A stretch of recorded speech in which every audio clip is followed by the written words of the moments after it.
పేరు ఆ క్షణం నుంచి దేవవ్రతుడికి సార్థక నామంగా అయ్యింది. తరువాత భీష్ముడు జాలరి పెద్ద కుమార్తె సత్యవతిని తోడ్కొని తన తండ్రి శంతనుడికి అప్పగించాడు. శంతనుడికి సత్యవతి వల్ల 2 కుమారులు జన్మించారు. వారే చిత్రాంగదుడు, విచిత్ర వీర్యుడు. వీరిద్దరూ ఒకరి తరువాత మరొకరు రాజ్యాన్ని పాలించారు.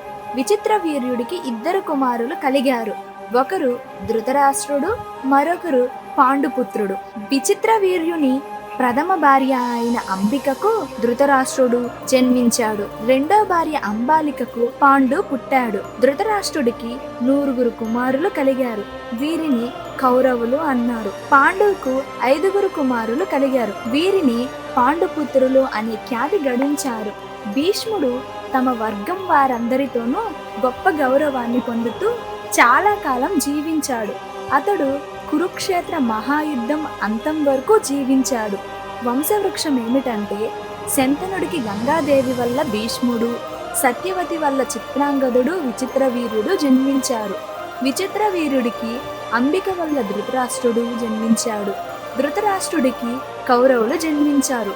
విచిత్ర వీర్యుడికి అంబాలిక వల్ల పాండు జన్మించాడు. పాండుకు పాండవులు జన్మించారు.